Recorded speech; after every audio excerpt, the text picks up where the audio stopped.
What is going on, everybody? Welcome back to the channel. I know it's been a minute again. Today I have two videos I'm recording. They're, same parameters about the next gen consoles. The first one's going to be, should you buy the Xbox in 2022? And the others is going to be, should you buy the PlayStation in 2022? And these are all just personal opinions and maybe some good details on how you guys can make a smart decision when purchasing your next gen console. If you want to go that route, if you want to go a PC route, that's something on you.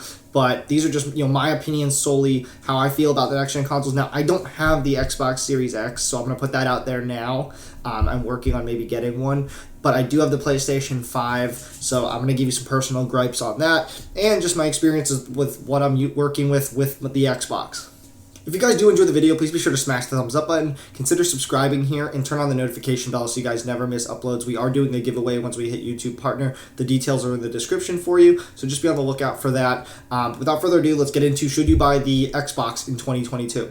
So starting off, like I said, I do not own any of the new Xbox Series consoles. I would like to get my hands on one soon just so I can experience it, just kind of seeing what it's capable of with new games. Now, that's where Xbox struggled so far, is new games. They've been coming back a lot this year. At the launch in 2020, there really wasn't any special titles that launched with the new consoles. But moving now and looking at how they've come out this fall with Forza Horizon 5 and the big launch of Halo Infinite, you can definitely say they've won, I think, the holiday season. In my personal opinion, the Xbox Series S was the #1 selling console for Black Friday, which was very surprising that even the Series S beat out the PlayStation 5 on Black Friday sales. And given that's, the PlayStation 5 is a little bit harder to get.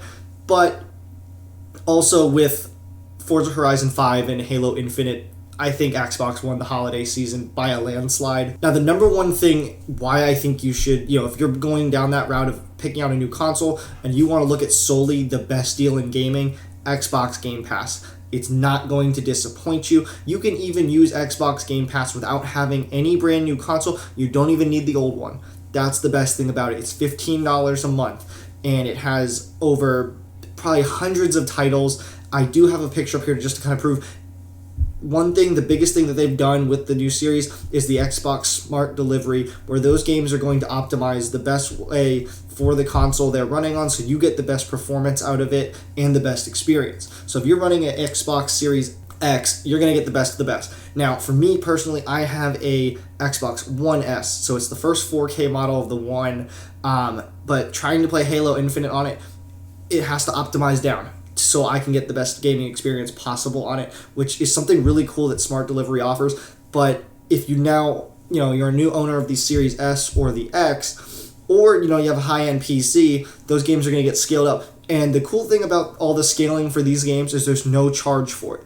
These games they have 90 games that are already scaled for the Xbox Series X and S, which is so amazing. Seeing that, PlayStation, they charge $10 for your upgrade. Now, for me, with that Smart Delivery and just that over 90 games are optimized for Series X and S, is just really incredible to see, because being a PlayStation owner, it's very frustrating that I've bought games on the PlayStation 4 prior to having this new console. This new console comes out, and now I'm paying, the extra $10 for a brand, to upgrade my game, when you watch Xbox and they are just, because you bought the game already, we're going to upgrade it for you to optimize to the best system possible.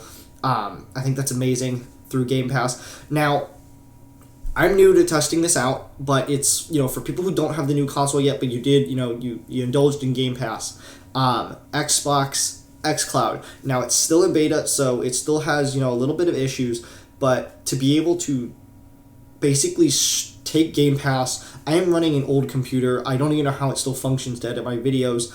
The best thing I can run on it is probably CSGO.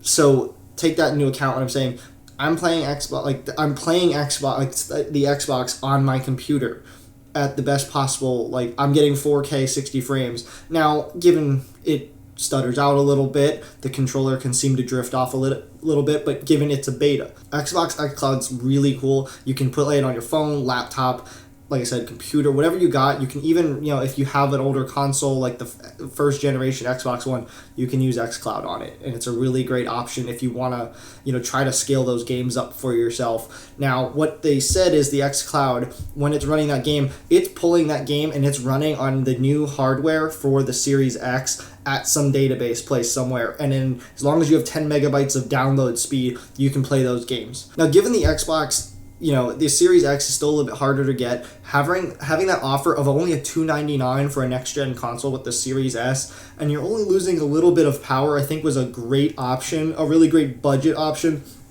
PlayStation offered a disc model and a digital model. However, the price point is not really different. It's $100. One is just going to have a disc drive, one's not. Who buys discs anymore, really? So obviously most people are going to go for, unless you're a collector, whatever. But most people are going to go for that digital model at the price point of $399. But being able to play the Series S now for $299, and the big thing that they did, which PlayStation did not do, was the Xbox All Access. Now, Xbox All Access, if you are a Game Pass subscriber and you pay for the Ultimate Premium Game Pass for $15.99 a month, you could go on Xbox, look up the retailer that has your console, and you can basically finance through Xbox All Access. So for the new Xbox Series X, you're going to be financing that for about $34.99 for 2 months, or you can do $24.99 for the Xbox Series S for 24 months. Which I think, it's in the long run you might be paying a little bit more, but it also, it also includes 2 years of Game Pass while you're paying for that. So you can stop paying for your original subscription and basically merge it into one. So you're only technically paying $20 a month for that Series X, or you're only paying $10 a month for the Series S. Now, if you're on a budget and you can afford to break that up into monthly payments instead of being able to pay for it all up at once, that's a really great option for people who just don't have, $500 laying around, $300 laying around, but they can scrape together $10 a month, or an extra $10 a month, or they can scrape together the extra $20 a month. It's just, Xbox, I really laugh when PlayStation says play anywhere, but really Xbox is doing the play anywhere thing between the xCloud, being able to do it on your phone, laptop, at home with your console, and being able to afford these consoles in different ways. And just Xbox really cares about the community, it seems like, and just the fact that they're getting consoles and games into people's hands through Game Pass and the new and the All Access system. It's just, everything about it has been amazing. And if you guys haven't checked one out yet, or if you guys do have one, let me know how it is. Which consoles that I look into. I think I'm just gonna go for the Series S. I'm not too heavy into Xbox. I love my Xbox and I've been grinding Halo, but I don't think I need the Series X. I think the Series S will be just as good for me. Now, if I can get my hands on one or put some money aside for it, then so be it. But I think I'm just gonna look at the Series S. If you don't have one, are you using Game Pass? I'm curious about that. Who's using Game Pass Ultimate? Because you don't need an Xbox for it. If you're a PC gamer, you can still play stuff through Xbox Game Pass Ultimate and, just use the same system, get the Xbox dongle for the controller and run it the same way. So if you're doing that, that's what I'm saying. Xbox is just, they really mean play anywhere.